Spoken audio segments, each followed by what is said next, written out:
Welcome to episode 11 of the EE Powertalk. My name is Elvis. My name is Eli, all daddy blessing.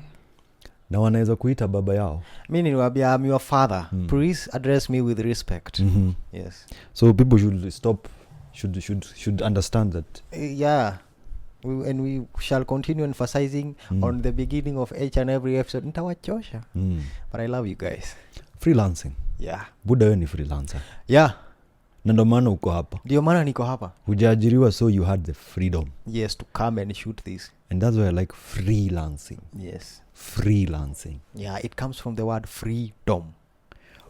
One of the things, bro, I think before hata nianza kubonga about freelancing, how long have you been doing freelancing? I've been doing freelancing for like 4 years now. 4 years? Yeah. Okay. And what's your specialty? Film. And film and photography. Film and photography. Yeah. But now under film and photography, there are so many other things that I diversify with because I'm also a brand consultant and a business consultant on the side as well. Yeah. So all of those nazifanyanga. Unazifanyanga zote pamoja. Yeah. Me started freelancing in 2015. After nilimaliza, I finished Form 4 in 2014. Yeah. Once I finished, obviously tunakuwa tumeambiwa you go to university, college. Yes. I got a job in a school in Nanyuki. And one day I went, nilikuwa nimeenda kufanya kitu fulani place ilikuwa inaitwaje, Nanyuki something. These guys wanafanyanga embroidery, graphics. Yeah. So I went and found this guy called OT. OT alikuwa na design sticker. I was so fascinated by how he was doing it. Like I was very interested. After like 2 weeks of learning how to use Microsoft Office Publisher, I got a gig ya kutengeneza magazine ya shule. And I earned 1,500 Kenya shillings, bro. Yeah. I didn't know it was freelancing by then. Then baadaye hivi ndo naambiwa you see venye church zinakuanga na mchango. Yeah. I was told to design a card that can be printed and shared online. Buddha, me, I went and sat and designed that thing. And I was paid 200 bob. I didn't know it was freelancing. 2016 ndo nilianza sasa kusharpen my skills. And now I understood what freelancing is. But freelancing is something that we need to talk about. Freelancing gives you freedom, first of all. It allows you to build your own business. It allows for you to sharpen your skills. And in fact, freelancers today actually have better chances than even people who are employed. Yeah. Because ni wewe, as long as you're determined to do something, utaenda tu kipanda. Ukiamua mwisho wa mwezi you want an extra salary of like 250,000, you can do it. Yes. Yeah. Because the only person who is setting limits is you. Yes. You literally work on your terms. Depending on the kind of profession that you're in, freelancing gives you the freedom of creativity, being able to approach an idea or a task without necessarily following a certain protocol or you're just focused on the final result, but you have that freedom, creative freedom, to give it any kind of approach rather than receiving orders. You know, on employment, and I'm not bashing people on employment, it limits you. Being employed in itself, it limits you from, first of all, thinking, because you feel like you're fulfilling an obligation. When you're freelancing, means first of all, you're doing what you like. Yes. Because there is no way you can freelance on something you don't like. Of course. Utachoka. Utaboeka, in fact. Before I landed on videography, I tried network marketing. Ulifanyanga hizo vitu? Bro, kwanza if there is some things I hate, ni hizo network marketing. There is nothing that isipokuwa tu kubonga na kuchant. If you join my circle, mentor sijui nani. Kwanza wao majamaa wa suti. Yeah, majamaa wa masuti. I tried doing that, and since it's not what I like, I'm just doing it for survival. It wasn't coming through. I couldn't even, because most of the time with network marketing you have to push it through social media with like a small reach that you have, and by social media I mean invading people's WhatsApps. Ukiwaambia venye uko na an interesting proposal for them. I found your number in a group that we are mutually added. Mutually. And I just wanted to share an amazing idea with you. You can earn an extra 1,000 to 10,000 depending on how hard you work. And people are like, okay, wewe umeearn gapi? before hata utupee story mingi na mdomo mingi. Umeearn ngapi? So I had to ask for screenshots za watu mamenta wengine wenye quote and quote wameniingiza huko. Juu sasa wewe ulilipa 1500 yako, yeye alipata commission yenye alikuwa anapata commission yake, because I came to realize zinakuwa pyramid schemes. Of course, this one is paid, this one is yes. So the people on the bottom of the pyramid never get anything. Utaishi tu kuchant. Na nyinyi ndo mnafanya job mingi. Absolutely. So as you climb heavy, the more you make a network, like if I introduce you to a platform, I'll make 50% of the money that you'll make on the platform. If you introduce another person, I'll make money from that person you've introduced. And the cycle continues. And the cycle continues. So if mimi ni mentor mbigi, obvious by the way, when I misuse your jina. In fact, why do you call yourself a mentor? So freelancing itself gives you the opportunity to have the freedom to, first of all, own your own business. Correct. By the way, like most freelancers, most of them don't know that you run your own business. Unapata someone is doing social media management, social media marketing, and hizi vitu zote. That is a person who is in business. Absolutely. Like for me, ukikuja uniambie nitengeneze logo, I have a registered business. Na hiyo biashara, it has people who are actually working in it. At the end of the day, you're a freelancer. Treat yourself like an entrepreneur or a business. Yeah, the mistake that people do maybe when they hear about freelancing, they think is something that you just do for the sake of doing, or something you do waiting for another thing. And that's where people go wrong, because there is an entire economy that is run on the freelance world. If it is registering your business, you register your business as an existing entity. Because picture this, there'll come a time that Terra Creations will not run by you alone. It will outgrow you. Of course. It is a freelancing company, but it will outgrow you. You won't be able to sustain the clientele by yourselves. What will you do? You'll hire people, right? You'll hire people, exactly. And they'll be working remotely. Now, you have hired people without a company. What kind of a business are you running? Nothing. So, if you don't register a business as if you don't register your freelance work as a business, first of all, umeanguka mtihani. You have to work also under the laws of the land. Tukue patriotics. Pay your tax. Incorporate your company. Pay your tax. And when you think about these things, by the way, and you start even drafting your rate cards with all these things in mind, even the corporates that you're going to be interacting with, they're going to see a serious person. Wataona huyu ni mtu serious. Yeah. They will start treating you now as a business. The first time I mentioned to a client that you can look at my previous works at my website, they were like, okay. What do you mean? What do you mean? Kazi, first it treats you like a professional. Yeah. Oh, you have a website. Wow, that's good. Let me go check. What if I just told them, iko kwa video moja tu kwa hizi TikTok zangu zenye nafanyanga, utaona tu client moja tulideal naye. Enda upige round hapo utacheki. Yeah, but I said specifically use this link before you even decide to interact with me or my work. Go look at what we do and what we've done. They went and met a very beautiful website. After that, I invoiced them a very professional invoice with my details, my logo and everything. They were like, okay, where is your physical office? I told them now, for the nature of work that we do, I operate at your convenience. Meaning, if you want us to meet, we can convene a meeting. We don't have a physical office, but each and everything that we want to know is on our website. So at that moment, it doesn't matter how many videographers stroke filmmakers they will come across. They will always be remembering, I was treated professionally somewhere. Even though maybe what I wanted needed a physical studio, this person was able to convince me to do another thing, because I have been able to turn clients from just going to get studio services to now joining the outdoor world. They are actually embracing it, because they're like, okay, hapa na treatiwa like a client. Exactly. Ameheshimu kazi yake. It doesn't mean that when you wamenini wako na physical shops and physical offices, they are not doing that. But there is something that comes with even if you are in freelance, handling yourself as a business. You are not much less of a business than anyone who has an office in Westlands or any posh area. I think that's the thing people need to understand. Yeah. Buddha, I started freelancing.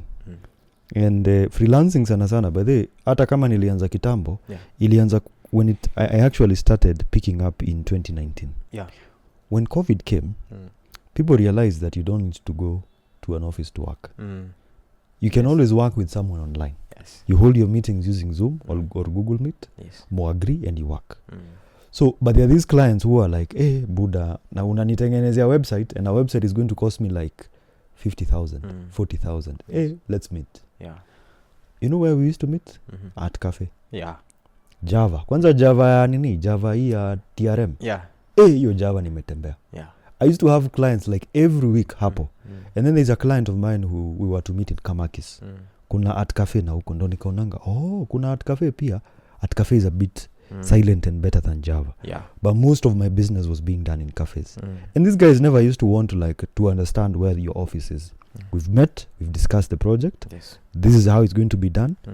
This is what you need to start. Wewe enda umalize kazi. Yes. And you find that you've done an entire project without even meeting the client. You've delivered and you've gotten paid. Freelancing offers you an amazing opportunity. But the most important thing, you need to have your skills right. Yeah. Buddha huwezi kuwa unasema you know how to design logos. Na mudomo tu. You need to show people. And some of the skills like in Kenya that are in high demand when it comes to freelancing. First one is digital marketing. Yes. The number of people who can actually get to have better chances with digital marketing ni wengi sana. In fact, I'm so pissed when I see universities not offering it as a course. Not even kitu hata si 4 years. It takes only like 9 months. If we had a digital marketing school in Kenya, where you go and you understand everything about digital marketing, starting from social media marketing, social media management, search engine optimization, web design, graphic design. In fact, hata si lazima uende shule. YouTube is a free place for you to start. If you want a professional course, go to Udemy, go to Coursera. Understand what this thing is. Kuna skills zingine kama graphic design. You see these two posters unaonanga tu online. Hizi tunatengenezanga tu. You find a guy is getting paid like 1,000 shillings for that. Huyu jamaa anahitaji tu kuchapa ngapi? Probably is a student. Needs like 2 or 3 of them. Akitengeneza ngiri 3 per week. And you're a student. Sorted. And you have like probably, let's say you work like 3 weeks in a month. Only 9K. Your money that you can spend in school. Now you can scale it up. Logos. You can do brand identities. You can do flyers. You can do company profiles. Business cards. Kuna hii yako sasa. Video editing. Hiyo hata sita bonga kuhusu hiyo. Bonga about that one. When the day I realized that video editing can bring you money, there was a time in the middle of COVID. Mimi nikiona nakaa sana bila kufanya kitu, I look for things that people are doing, and I evaluate them. I look at how many we are in the industry, and penye naweza fanya kitu different. So I happen to be an artist manager. I have a small history with the world of entertainment. Ulikuwa manager? And nilikuwa na manage artist wa Mugithi ama wa gospel Akikuyu. So wewe ndo ulikuwa unaambiwa talk to my manager? And talk to my manager. Mshahara ilikuwa gapi? Ilikuwa ya kujiamcha. Tunashukuru Mungu ati tuko uhai. That's all that you're supposed to know. Ilikuwa ya kubreathe na kukunywa chai. Hatukukufa, we survived. Jehovah. So I was an artist manager, and at that time this artist kila time ana release ngoma. Mimi I'm super creative. If I have to manage you have to work with my pace. So ngoma ame release leo, ame upload audio. Nafikiria okay, if you may upload audio, watu wataisikiza yes, but they won't be intrigued. So what can we do? We can try to exploit this audio yako. Yes, the audio will be there, watu wata listen like 10k because alikuwa big deal. Alikuwa songs zake zilikuwa zinaenda kila time aki-upload. It wasn't a small artist. It was a big artist. Those that know.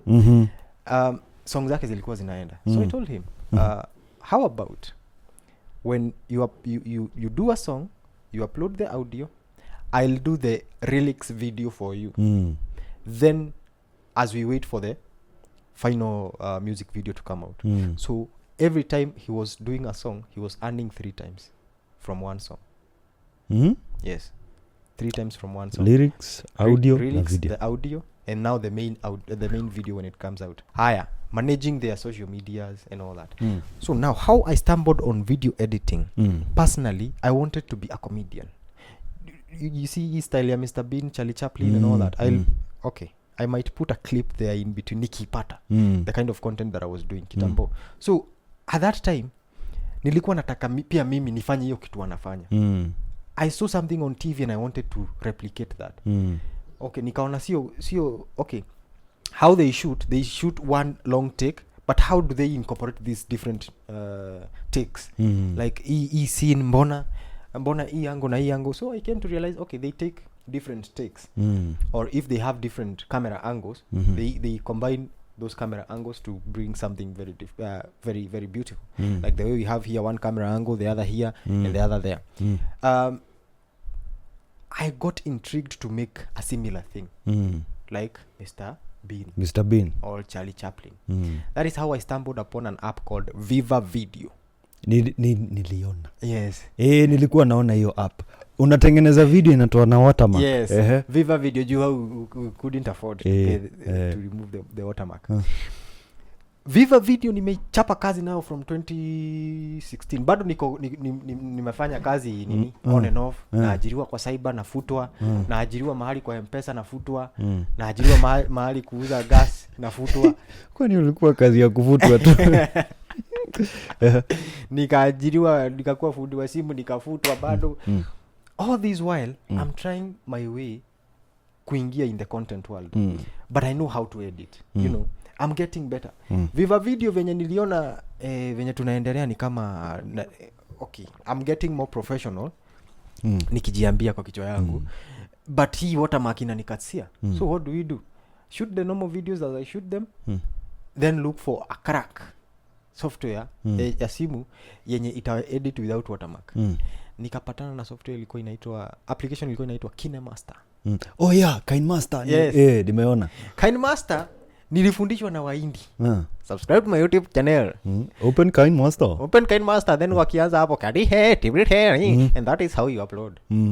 Wewe unafuata tu actions but usikizi chenye wanasema juu utapotea. Ukuna kitu naelewa. So my journey with video editing, even as I was meeting this artist, I had those skills. I could use KineMaster to do the lyrics. They were like, okay, hizi vitu tunalipianga kufanyiwa na watu wa computers. Wewe unafanya aje na simu? So nikajua, okay, this is a gold mine. What I'll do is I will not show you that it is very easy. So the time that you give who your video wanini unampeanga how long kufanyia lyrics? Tuna mpaka 1 month wanakaa. Me I can do it for you with 1 week. In the real sense nikikaa chini wana watu ushamaliza job. So nikijua kuna pesa inakam, kuna pancha madhao inakam juu ya kutengeneza tu lyrics. Haraka sana. That was amazing. I started scaling my editing abilities. From there I went to editing now feature films sort of for myself. I had a YouTube channel ya comedy. Nilizifuta zote. Ulifuta yote? They were not funny. But when you are creating them kwa kichwa yangu. But it gave me a very good platform to start and learn editing. The funny thing is, even as poor as I was with editing, there are still people who I was teaching. Mimi kila kitu nimelearn, I'm learning as I'm teaching. So video editing, I came now to like do it fully when I established DB Studios. When you established DB Studios. And I said, now this is it. And now that was after losing my final job. After kufutwa ya mwisho. Ulikuwa unatengeneza simu ama sasa ulikuwa umekuwa mechanic? Nilikuwa natengeneza simu. Sasa nikafutwa ya mwisho nikasema, Mungu Baba sitawahi futwa tena. Hii kazi ya kuajiriwa staki. Sitawahi futwa tena. Hata kuajiriwa no problem. But nilikuwa nimesema tu, sitawahi futwa tena. Bro, let me tell you this. Yes. And this one might sound funny. But we're still going to talk about an episode on this. Gadgets. Hizi gadgets ndo zimenifikisha hapa penye niko. Laptops. That laptop is the same laptop you'll use for video editing. Yes. Ni nani saa hii Kenya, if you think about anyone, ukienda hadi kwa garage, they will do diagnosis with a what? With a a computer. Yeah. Right? How will they generate invoices? as a freelancer, one of the most important things you need to understand is digital and computer literacy. Very true. Very true. Ebu angalia something like social media management. Do you know how much you can charge to manage people's social media? Sahi Kenya. People are making money with that, ask me. Bro, like kuna msee niliona analipisha 20,000 per week. Yes. Nikamuuliza ngoja. Na hiyo una manage account gani? That's one platform. Yes. 2 platforms, that is something. Na nikamuuliza, kwani unafanya kazi gani? This person told me, wait, unafikiria kumanage ni kuangalia tu? No. I am managing what you post. Yes. Seeing what your clients, what people say about you. And understanding how we can better your stuff. Yes. And I was shocked. Nikauliza mtu, ulisoma hizi vitu wapi? Like, you see Udemy. Bro, you just go and understand how to do something so well. One thing. Na hii Nairobi umekulia yote. Skills like web design. Kwanza hiyo bwana. Yo. Bro, the first time I got money from web design. Nilikuwa naangalia M-Pesa hivi niko like, guy, hii hata ni yangu. Na sasa it was only 15,000. Niliekewa depo ya 10k na client. Niko like, wow. Hizi pesa zote bana, na nisayo niko single room. At first I was like, that was a lot of money. Bro, hiyo 10k nilispend within like a whole month. Haziishi bana. Nakula hadi kuku haishi bana. Naenda nakula sijui hadi matatu yenye nilikuwa alamua kulipa 30 bob. Karibu nimuulize mwezi mzima ni ngapi? Ulipe zote. Date kwenda date kurudi 60 times 20 days 12. Shika. Then that was when like I started creating websites. So I used to do very simple websites for clients here and there. Hiyo ilikuwa clinic. After nimemaliza hiyo nikajiuliza, yes, niko na hizi skills, where can I get clients? By then Gigi had rebranded from OLX. Yes. So mimi nikaangalia kitu inaitwa Gigi. By then it was free to post on Gigi. So me went and posted on Gigi that I'm a web designer. Na nikasema specifically I create e-commerce websites, business websites, hizi zote. Na pia nikaweka vitu kama logo, company profile design, hizi stuff zote. Kwanza logo na company profile, I used to charge like a logo and a company profile 4,500. Buddha, there's a day I chapped 4 of them. 4. And niliangalia account nikasema, and that was during COVID. When people were like people were rushing to supply PPEs, masks. So the first thing any government institution would ask for is company profile. So everyone used to come to me. Na juni mimi ndo nilikuwa among the top sellers on Gigi. Nikaongeza hadi prices. Then kuna wase sasa they used to come and they're like they need an entire company profile, logo and a website. Buddha, nilikuwa na nyorosha job. I used to make like, there's a time the maximum I made within a day was like 18k. 18k nilifunganga hivyo nikasema. Kwanza hiyo day usiku anaanga na sofa. Nilikuwa na kasofa katu 6. Na kalikuwa kamechapa. I woke up the following day nikaenda nikanunua sofa. And that is when I realized that I don't even need to be in an office to do all this. I only need to have the right skill set. And then pole me, I used to think people knew about all this stuff. I mean, nenda nauliza mse, kwani uchapangi freelancing? They're like, what is freelancing? Anamwambia si uko na lapi na si uko na internet unaweza manage social media. Hiyo sijui. So by then mimi sikuwa najua stuff ka hizo. And I kept upskilling. Kuna time sasa ilifika I was doing like 3 to 5 websites in a month. Buda nilikuwa nakafunga. I had a bank account with the NCBA. The first thing I did as a freelancer was to register my business. After registering my business, I went to NCBA. Nikafungua account na nikafungua till number. Client anaweza kosa kukutrust akikutumia do M-Pesa directly. So now I had a business account and I had a bank account. So that was what I was using. Like nimekuchapia logo, ni umenitumia dipo umeweka hapo. So hata uwezi reverse. Juu kuna client alikuwa kuwekea do M-Pesa, ananyonga. Wewe uko tu hapo unauliza why have you nyonga? Anakuambia wewe nyamaza wewe. You get. But ideally for me, freelancing has really opened doors. Hadi to a point in 2022 I was like, kwani hamjuangi hizi stuff za freelancing? That is when I started talking about it. And I'm so happy to see that a lot of youth are taking it seriously. But for freelancing, for you to begin your freelancing journey, one of the things you really have to understand is you need the right skill set. Very true, very true. And a marketable skill set. Unakuta Morio, everyone is waking up every day. Like I'll give you just like 5 tips. The first one is currently me I would advise digital marketing. Graphic design, web design. We also have, it's still part of digital marketing, but you can do social media management. Yes. Manage social media for people. And finally kuna copywriting. Yes. Unaona ile msee unafunguanga site unajiuliza who is this was written this information.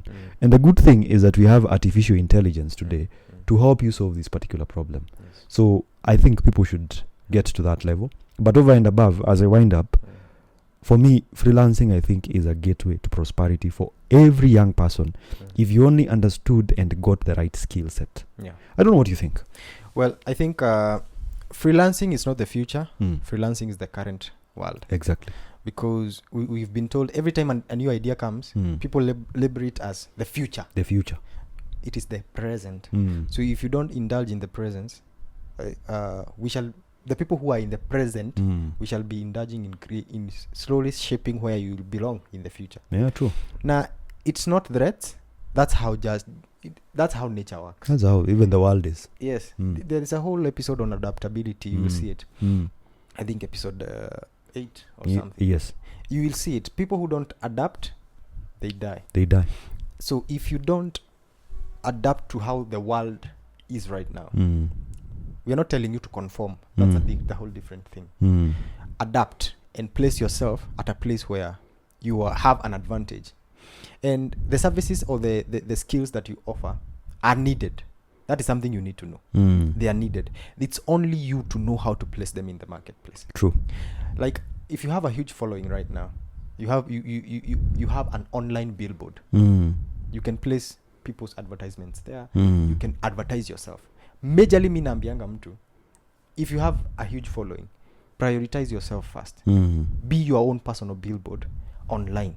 Tell people what you do and how you do it and what it could benefit them in the future, because people pay for solutions.